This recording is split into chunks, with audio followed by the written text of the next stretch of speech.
Now at the moment, the bow equip variable doesn't do anything. So what I'd like to do now is, if Link has the bow and it's equipped, I'd like him to actually fire arrows. So I have an arrow sprite, so I should create an arrow object. It's going to have that sprite. And at the moment, I'm just not going to have this do anything. I'm going to have Link actually create them and set them in directions. So in Link, I'm going to use, how about letter A? So key press letter A for attack. So I'm going to check variable global dot bow equip and see if that's a 1. And that should be the only time I'm allowed to fire arrows. Then I'm going to actually create arrow objects. I'm going to do it at this guy's x and y. Speed of, I don't know, 10. And I'll use Link's direction for now.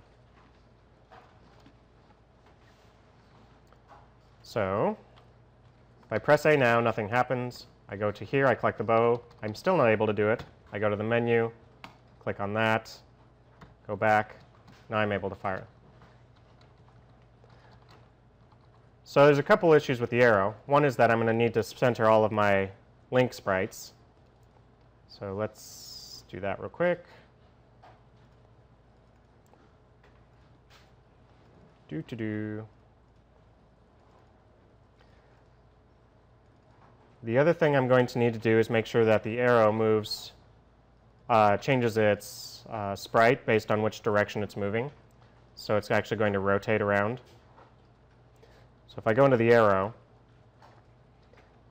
when it is, let's just do every step, it'll set its image angle to be its direction.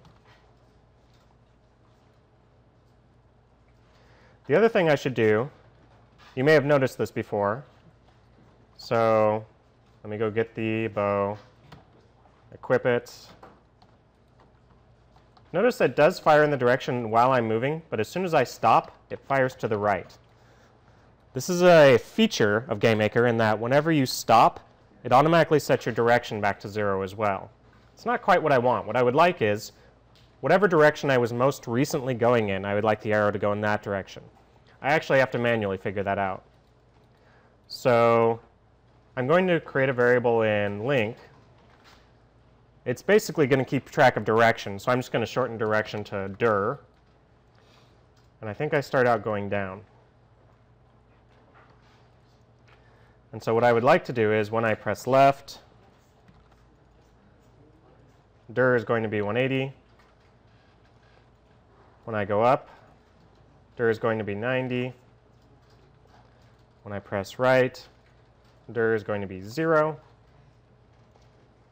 And when I press down, dir is going to be 270. So now I'm manually keeping track of which direction I'm going with each of the key presses. And now instead of direction, I'm going to set this to the built-in variable I have, dir, which is going to keep its direction even if I stop.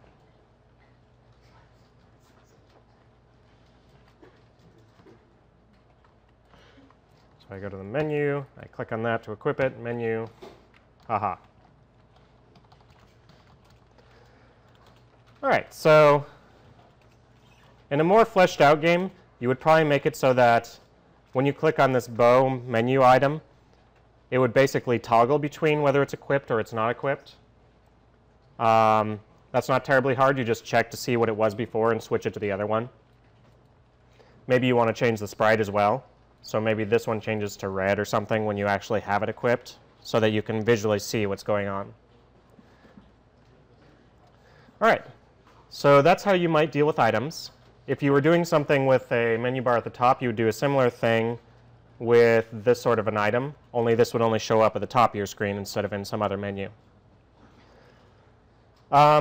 Let's say that I'm working with a partner now, and they've done a whole bunch of sprites, and I've just been putting in squares and circles just for dummy sprites for now, and I want to actually take their game and put it into mine.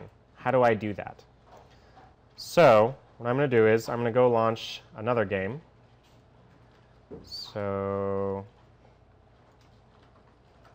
I'm going to go launch the catch demo, because, you know, I want those sprites.